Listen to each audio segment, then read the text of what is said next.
first-class passenger told a black man to give up his seat, but when he made one phone call, a 500 million deal vanished before their eyes.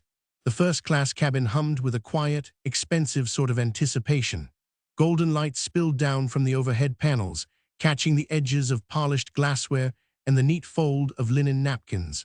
A low murmur of conversation drifted from passengers settling into their seats, the kind of easy chatter that fills the air before takeoff. In seat 1A, Terrell Washington sat with his legs neatly crossed, a folded Wall Street Journal resting on his lap, a sleek leather briefcase placed precisely under the armrest.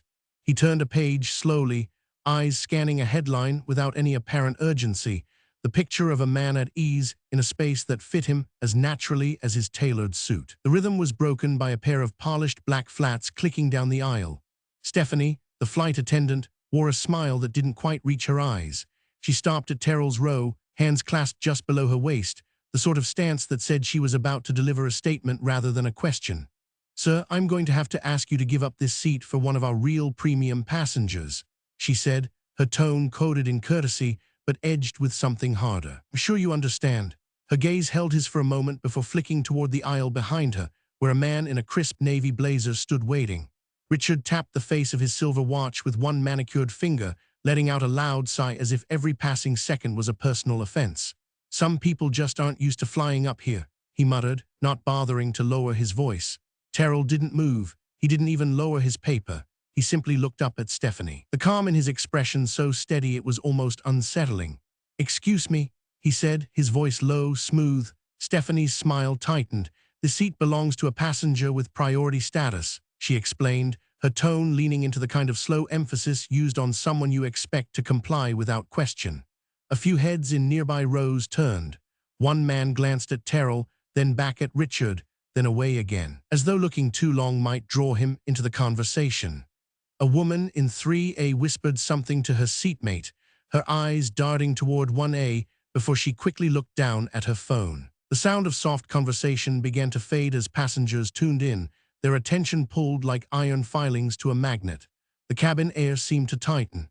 Terrell placed his thumb inside the paper, holding his page with deliberate care.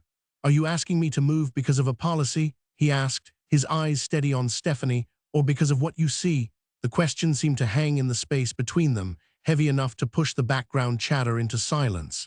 Stephanie blinked, her lips parting, but no immediate answer came. Behind her, Richard's sigh shifted into an impatient foot tap. "We're all just trying to get where we're going," he said, his voice pitched loud enough for the rows behind to hear. Priority status exists for a reason. The way he said it dripped with the assumption that everyone present would know exactly what that reason was. Terrell's gaze didn't waver, his posture unchanged, his voice carrying no anger, just a measured precision that felt like it could cut through steel. The air in the first-class cabin held still, the engines quiet, the moment suspended like a held breath, waiting for someone, anyone, to decide what would happen next. The hum of the air conditioning filled the space between words, a low mechanical breath that seemed to grow louder as the silence stretched. Stephanie straightened her shoulders, the practiced smile slipping just enough to reveal the steel beneath. "Sir, I'll need to see your boarding pass again," she said, and before Terrell could respond, she added, "along with the credit card you used to purchase this ticket." Her voice carried the clipped authority of someone used to unquestioned compliance. Richard shifted his weight behind her, seizing the moment. "Platinum status should mean priority over this," he said, the pause before the last word hanging in the air like a bad smell. A few passengers glanced toward him, some with faint smirks, others with uneasy eyes. The heat of unspoken assumptions pressed in from all sides. Terrell placed the folded newspaper on the armrest, moving with deliberate precision. He reached into his jacket and pulled out the boarding pass. Crisp and uncreased, the ink still dark and sharp. He held it out without a word. Stephanie took it between two fingers as if it might crumble or reveal something under the light, tilting it back and forth, her eyes narrowing in exaggerated scrutiny. "We've had issues with certain passengers using false documentation," she said, the sentence dressed in faux neutrality but unmistakable in its aim. Across the aisle, in seat 2B, a young black woman froze mid-scroll on her phone. Her brows pulled together as she listened, then her thumb swiped upward. The Instagram Live icon glowed red. "First-class discrimination happening now," she typed into the title field, her voice trembling with controlled anger as she announced, "I'm recording this." The viewer count jumped almost instantly, 2 digits, then 3. Stephanie didn't look at her, but her tone hardened. "Ma'am, please put your device away. This is an internal airline matter. This is discrimination," the woman said, her voice clear now, "and I'm documenting it." In the row behind her, a man in a gray suit leaned toward his seatmate and muttered, "Some people just don't belong here." The words weren't loud, but they carried, sliding into Terrell's ears like a blade sheathed in velvet. His jaw tightened almost imperceptibly. Richard glanced at the live-streaming phone and smirked, leaning closer to Stephanie. "Look, this is getting ridiculous. I have a critical meeting in Seattle. Priority passengers shouldn't have to deal with this kind of confusion." His tone was patronizing, as if speaking for the whole cabin. The young woman's phone showed comments appearing faster than they could be read. "Name and shame, get their badges, sue the airline." The air in the cabin thickened, the soft lighting no longer warm but glaring. Terrell sat still, his hands resting loosely on his knees, absorbing every sound, every glance, every word dripping with implication. He didn't rush to answer. Silence in his hands was not submission, it was pressure, letting those around him feel the weight of their own words. Stephanie held the boarding pass a moment longer, then spoke louder, projecting for nearby rows. "Premium purchases require verification of legitimate payment," she announced, her eyes never leaving Terrell's face. Behind her, Richard nodded with the smug satisfaction of someone watching their preferred narrative take hold. Terrell finally reached forward, taking back the boarding pass with a movement so calm it felt like defiance. He slid it into his jacket pocket without looking away from her. "And will you be asking every passenger in this cabin for the same verification?" His voice was even, but each word landed with quiet force. Stephanie's lips parted, then closed again. Richard stepped in quickly, sensing her hesitation. "This isn't about race," he said, his tone dripping with the false certainty of someone who believes their own bias is invisible. "It's about policy." Terrell turned his head toward him slowly. "When was the last time you were asked to show your credit card for a seat you already paid for?" Richard's mouth opened, then stalled. "That's different," he muttered. "The airline knows me." Terrell's gaze didn't waver. "Because you fly often, or because you're white?" The question seemed to still the air entirely. Even the steady hum of the air system felt muted as the tension coiled tighter. On the young woman's phone screen, the viewer count ticked past 1,000. Comments poured in, a collective pulse from the outside world now pressing into the confined space of the cabin. The conflict was no longer just between a passenger, a crew member, and a privileged stranger. It had stepped beyond the aisle, beyond the aircraft, into the digital bloodstream where strangers were already choosing sides. The cabin door opened with a hydraulic hiss, drawing every eye toward the front.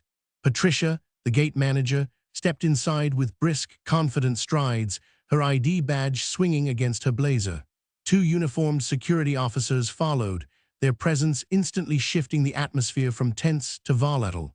Patricia's gaze swept the first-class cabin, pausing on Stephanie, then settling on Terrell with the cool detachment of someone accustomed to resolving problems quickly, at least the kind she thought she understood. "Mr. Washington," she began, her tone a polished blend of corporate courtesy and implied authority, "I understand there's been some confusion with your seating. We can resolve this immediately by rebooking you on our next available flight, first class of course, with full compensation." A few heads nodded faintly, as if this were the obvious and reasonable solution. Terrell didn't blink. His posture remained the same, one hand resting loosely on the armrest, the other on his knee. "Show me the written policy that requires me to give up a seat I purchased," he said evenly. The words landed like stones dropped into still water, the ripples immediate and unmistakable. Patricia hesitated, just long enough for the pause to register. Her eyes flicked towards Stephanie, who shifted uncomfortably under the weight of the moment. "Well," Patricia began, "our priority passenger protocols." "In writing," Terrell interrupted, his voice low but sharp enough to cut her sentence in half. "I'll wait." That last phrase hung in the air, a calm declaration that felt more like a challenge than a concession. One of the security officers, Martinez, took a step forward, his hand brushing lightly against the radio on his shoulder. The small movement was almost casual, but it carried the unspoken promise of escalation. The other officer, Parker, scanned the row with practiced eyes, noting the cluster of phones raised in silent recording. The young woman in 2B tilted her device just enough to capture every face in the exchange.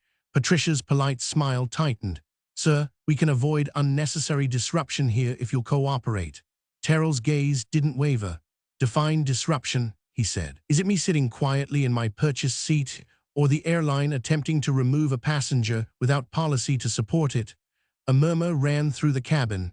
Someone in row 3 whispered, "He's right." Someone else shifted uncomfortably, as if trying to sink out of sight. Richard leaned into the aisle. "He's holding up the whole flight," he said loudly, the words pitched to draw the officer's attention. "Some of us have real business to get to." Terrell's eyes moved to him briefly, just long enough to make the other man straighten in his seat. Martinez's fingers tapped lightly on the edge of his radio, the cabin's collective heartbeat seeming to synchronize with the motion. The possibility of physical removal hung in the air like a gathering storm cloud. The livestream viewer count ticked higher on the woman's phone screen, the scrolling comments an unseen chorus beyond the walls of the aircraft. Patricia exhaled, the sound betraying the pressure building beneath her professional exterior. "Mr. Washington, please, let's resolve this amicably." "I am being amicable," Terrell said, his voice measured. "All I've asked for is the written rule you're enforcing. That shouldn't be difficult if it exists." The last 3 words landed with deliberate weight. For a moment, no one spoke. Even the hum of the air conditioning seemed to fade beneath the strain of silence. Then, from inside Terrell's jacket, a muted vibration broke the stillness. His phone, buzzing against the fabric, lit up with an incoming call. He glanced down, reading the name on the screen. Whatever he saw, it shifted something in his expression, not much, but enough for the attentive to notice. He let it ring once more before reaching into his pocket, his fingers brushing the device as the entire cabin seemed to lean, unknowingly, toward the edge of whatever was about to happen next. The buzz in Terrell's pocket seemed to pull the oxygen from the cabin. Conversations died mid-sentence, the hum of the air system fading into a strange, suspended quiet. He looked down at the screen, his gaze holding there longer than anyone expected, as if he was measuring the weight of what he was about to do. Then, without a word, he rose from seat 1A. The movement was slow, deliberate, each second stretched thin by the silence pressing in from every corner of the cabin. He stood fully upright, one hand on the headrest for balance, the other holding the phone at his side. For a heartbeat, he simply looked around, at Stephanie frozen in place, at Patricia with her brows drawn tight, at Richard leaning forward with an impatient scowl. Then Terrell lifted the phone to his ear. His voice was calm, conversational, almost gentle. "David," he said, the syllables crisp in the stillness, "cancel the merger, effective now." The effect was immediate. Like the crack of a starter pistol in a silent stadium. Richard's smirk collapsed into confusion, his mouth parting as if to speak, but finding no words. Stephanie's posture stiffened so sharply it was as though an invisible wire had been pulled taut down her spine. Patricia's frown deepened, the muscles around her eyes tightening as she tried to read the sudden shift. On the live stream in 2B, the comment feed exploded. "What merger? Who is this guy?" Richard looks like he just saw a ghost. Terrell didn't sit back down. He turned slightly, his voice still traveling into the phone. "Yes, pull the acquisition paperwork, notify the board, execute the divestment plan immediately." He paused, listening, then added, "And David, file the federal discrimination complaint we discussed. We have multiple witnesses and live video." A ripple of sound moved through the cabin, a mix of startled gasps and hushed speculation. Richard pushed himself back into his seat as if to put more distance between them. Stephanie's hands, clasped at her waist, tightened until her knuckles showed white. Patricia took a small step forward, her lips parting as if to interject, but no words came. Terrell ended the call and slid the phone into his pocket, his movements as unhurried as if nothing about the moment was extraordinary. But the air around him had changed, charged now, the energy shifting in ways everyone could feel but few could name. He looked at Stephanie first, his gaze steady, unblinking. "You have no idea how difficult this is about to become," he said quietly. There was no heat in the words, no raised voice, just the calm certainty of someone who knew exactly where the next steps would lead. Patricia drew in a breath, about to speak, when another vibration lit up Terrell's pocket. This time he glanced at the screen and without hesitation answered on speaker. "Mr. Washington," came a voice, tight with urgency, "this is Robert Parker, CEO of 500M Airlines. I understand there's been an incident on Flight 207. The shift in the cabin was almost physical. Stephanie's eyes went wide, color draining from her face. Richard's head jerked toward Terrell as if the name had been a slap. Even the security officers exchanged a quick glance, their posture changing subtly as they recalibrated what exactly they were dealing with. Terrell didn't move from his spot in the aisle. "Yes, Robert," he said, his tone smooth, but carrying an undercurrent of iron. Your crew has provided a perfect, real-time example of why our investment committee had concerns about your operational culture. Mr. Washington, Parker began, his voice faltering slightly, if there's been any misunderstanding, no misunderstanding, Terrell interrupted, still calm. Your employees saw a black man in first class and immediately assumed fraud. That assumption is documented now by multiple witnesses and broadcast live to thousands. Patricia's head turned toward the phone as if proximity might change the words. The live stream viewer count was climbing so fast it seemed to blur. 3,000, 4,000, 5,000. Comments raced upward. This just went corporate. CEO on the line. Is he an investor? Richard's complexion had gone pale, his earlier confidence shriveling under the weight of the moment. Robert. Terrell continued, we're terminating our position in your company. I suggest you inform your board before the markets open tomorrow. The line was silent for a beat. When Parker spoke again, the veneer of control was gone, replaced by something raw and urgent. Mr. Washington, please, let's discuss this before any irreversible action. Whatever our staff did wrong, we can make it right. Terrell's eyes moved across the faces in front of him, taking in every expression, the fear, the confusion, the dawning realization. Robert, he said, what needs to be made right is systemic. And that's not my responsibility, it's yours. But make no mistake, I will ensure it happens. He ended the call, the soft click of the disconnect loud in the held breath of the cabin. The tension had inverted itself entirely. A moment ago, Terrell had been the man under scrutiny, his legitimacy questioned. Now every eye was on him for a different reason, not suspicion, but the uneasy respect owed to someone holding the real power in the room. In seat 2B, the woman adjusted her phone, angling it to capture Terrell's face fully. The comments had shifted tone entirely. King energy. This is how you handle racism. He owns them. The officers who had arrived prepared to enforce now stood rooted in place, waiting. Patricia's voice, when it finally emerged, was softer than before. Mr. Washington, what exactly is your role with our company? Terrell's answer was simple, but it landed with the weight of a hammer. I'm the reason your Platinum Benefits program exists. He let the words sink in, the silence stretching just long enough for the implication to crystallize. Then, without raising his voice, he added, now, let's talk about how you're going to fix this. Terrell returned to seat 1A without haste, the quiet authority in his movements more commanding than any raised voice could have been. He placed the briefcase on his lap, clicked it open, and withdrew a slim silver laptop. The soft chime as it woke seemed almost ceremonial in the charged stillness of the cabin. He opened a secure document with a few practiced keystrokes, his fingers moving like someone who had rehearsed this moment long before it arrived. The screen glowed with columns of numbers, charts, and legal drafts. Without looking up, he spoke, not to Stephanie, not to Patricia, not even to the security officers, but to the entire cabin and by extension, the thousands watching through the live stream. This conversation is no longer about a seat, he began, his voice even but carrying a resonance that made it impossible to ignore. It's about institutional failure, and here is how we're going to fix it. He raised one hand, counting off the first demand. 1. Immediate termination of all crew members directly involved in today's discrimination incident. This is non-negotiable. You don't train bigotry out of people in positions of authority over customers, you remove it. His eyes flicked to Stephanie, who stood frozen. Cost of this measure, minimal compared to the liability of keeping them. He didn't pause for rebuttal. 2. Comprehensive bias prevention training for all customer-facing staff. Not an online module they can click through while watching television. I'm talking about multi-day in-person workshops with certified facilitators, followed by periodic refreshers. Estimated cost, $15 million annually. Last year alone, your discrimination settlements cost $23.7 million. Math says this pays for itself. Richard shifted in his seat, his earlier bravado gone, replaced by the uneasy fidgeting of someone who knows they're no longer in the game. Terrell continued, the rhythm of his delivery measured but relentless. 3. Body cameras for all passenger interactions. Real-time upload to secure cloud servers, third-party oversight. Initial implementation cost, $8.4 million. Annual maintenance, $2.1 million. Compare that to the $2 million in exposure you've racked up from today's incident alone, before we've even landed.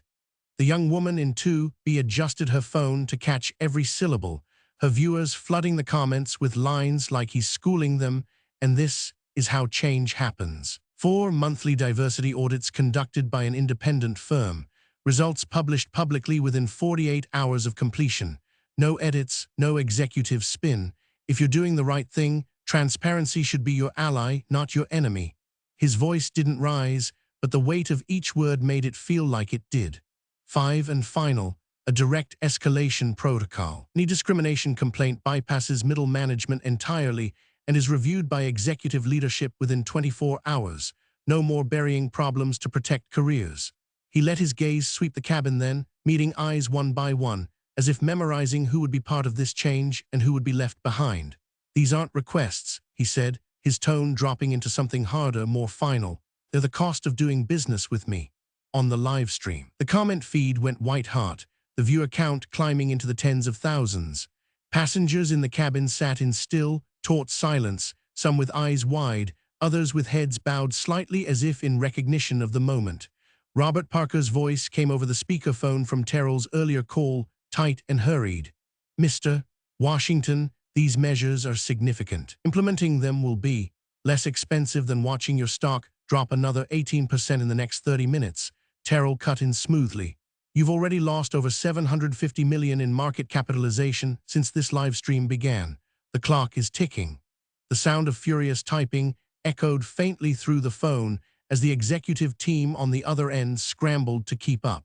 Patricia stood with her tablet in hand, stylus moving in quick strokes as she tried to capture every word. Stephanie's eyes glistened, though whether from fear or shame was unclear. Terrell leaned back slightly, still focused on the screen. Let me make this easier for you. You accept these conditions now on record, or Washington Capital Group divests its entire position in 500M Airlines before the market opens tomorrow. And when we do, I'll make public exactly why. Mr. Washington, Parker tried again. These changes will require board approval. Your board ceded controlling influence the day they took my money, Terrell said, looking directly into the nearest phone camera. Don't mistake that for anything less than what it is. I am your largest institutional investor. I'm giving you 90 days for full implementation. First external audit in 60. Progress reports every 30. Fail and I walk. And I don't walk quietly. The feed exploded with reactions, some cheering, others in stunned silence.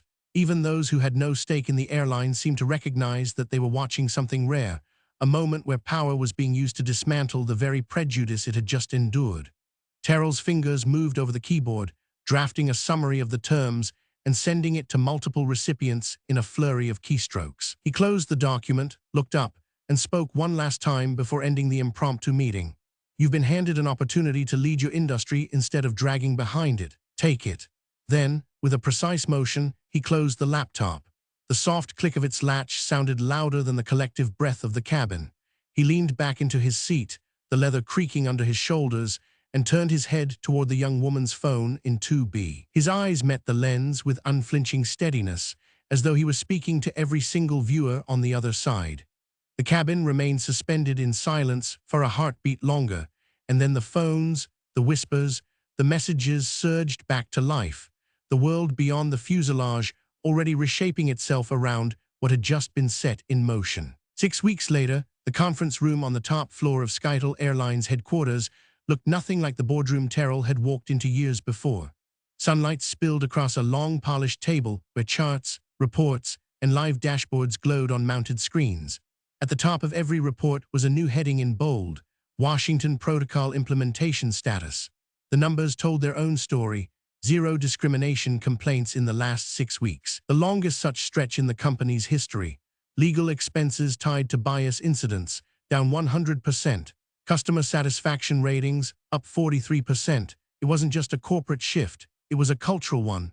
The media had latched onto the transformation, with headlines calling 500M the unexpected leader in airline inclusivity. What had begun as a viral confrontation was now a Harvard Business School case study. In the center of the latest progress meeting sat Robert Parker, flanked by executives who now measured their careers against the benchmarks set in that first-class cabin. Terrell's face appeared on the wall-sized video screen from his Chicago office, crisp audio carrying the calm authority of a man who had set the terms and seen them met. 0 incidents for 6 weeks, he said, glancing down at the report in his hand. That's not luck, that's policy meeting accountability. There were nods around the table, some reluctant, most genuine. At the far end of the agenda, A name appeared that no one would have expected on that day in the cabin: Stephanie Martinez. She walked to the front of a different conference room across the country, a microphone clipped to her blazer. The room was filled with corporate managers from various industries attending a diversity and inclusion seminar. She spoke candidly about her role in the incident, her voice steady, her posture unflinching. "I was wrong," she told them, "and if you think you're immune to unconscious bias because you're a good person, think again. Bias thrives in comfort zones." Her journey from perpetrator to advocate had been one of the Washington Protocol's most surprising legacies. Terrell had insisted on it, not as an act of forgiveness, but as proof that real change was possible when consequence was paired with education. That point landed harder when, during the quarterly report, an assistant brought Terrell a letter. The handwriting was neat but firm, the paper thick as if meant to last. It came from a man named Alan Reeves, a frequent flyer who had once been escorted off a plane because a gate agent didn't believe he belonged in first class. He had fought quietly for a refund, received it months later, and then sworn off air travel altogether. "I saw what you did," the letter read. "I saw someone stand up for dignity in a way I didn't know was possible. Last week I booked my first flight in 3 years. It was on Skytel. And for the first time, I was treated like I belonged before I even sat down. Thank you." Terrell read it twice before folding it carefully and placing it inside his briefcase. For all the metrics and market recovery, it was the human proof that mattered most, the individual lives recalibrated by a moment that had started with a single refusal to give up a seat. Outside Skytel's walls, the ripple effect had already begun. 2 other major airlines announced their own versions of the Washington Protocol. Hotels, rideshare companies, and even retail chains had reached out to license the training materials. The story had moved beyond one company, beyond one industry, into something larger, a template for corporate reform under public scrutiny. In an industry that had once treated diversity initiatives as PR accessories, executives now spoke of them as operational imperatives. And threaded through every presentation, every panel, was the name Terrell Washington, not as a celebrity, but as a benchmark. The twist was complete. Justice hadn't just been served, it had been built into the architecture of an industry. The woman who had once tried to remove him now taught others how not to make her mistake. The man who had quietly endured humiliation could now fly without the shadow of suspicion. And the company that had been a headline for all the wrong reasons was now the example others chased. For Terrell, it was proof of what he'd said in that cabin. Power, when used with purpose, could do more than win a single fight.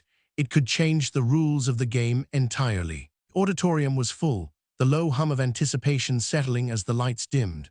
On the massive screen behind the podium, the familiar footage played, the shaky phone camera capturing a man in seat 1A refusing to move, the tense faces of the crew, the sudden shift when he spoke into his phone. The moment had been replayed millions of times online, but here, projected larger than life, it felt different, heavier. Terrell stood at the podium, hands resting lightly on either side, his gaze sweeping the room before settling into the steady focus of someone who knew exactly why he was there. "Economic pressure creates change faster than moral appeals," he began, his voice carrying easily through the space. "That's not cynicism, it's reality. Companies will ignore your story until it costs them something. Make it cost them." There was a murmur of agreement, the kind that comes from recognition rather than surprise. The images behind him shifted, headlines from the weeks after the incident, statistics showing the drop in complaints, the rise in satisfaction scores. "What happened that day wasn't just about me," he continued. "It was about every passenger who has ever been looked at and judged before they even spoke. It was about every person told, in one way or another, you don't belong here." He paused, letting the words settle. "If you've ever been treated like you don't belong," he said, his tone tightening with quiet insistence, "tell your story, record it, share it. Make sure it can't be ignored or buried, because silence protects the system and the system won't fix itself." The screen behind him changed again, this time showing ordinary people, faces captured from social media posts, customers in airports, employees in uniforms, each holding signs with simple messages: "I belong, dignity matters, Washington Protocol." The audience leaned forward as Terrell's voice softened. "I've been asked 100 times if I would have acted the same way if no one had been recording. The answer is yes, because change doesn't start with an audience, it starts with a refusal to accept that the way things are is the way they have to be." He let his hands drop from the podium, taking a single step forward. "But an audience helps. And today, every one of you carries one in your pocket. Use it. Document what you see, whether you are the target, the witness, or the ally. When discrimination becomes public, it becomes expensive. And when it becomes expensive, it becomes impossible to ignore.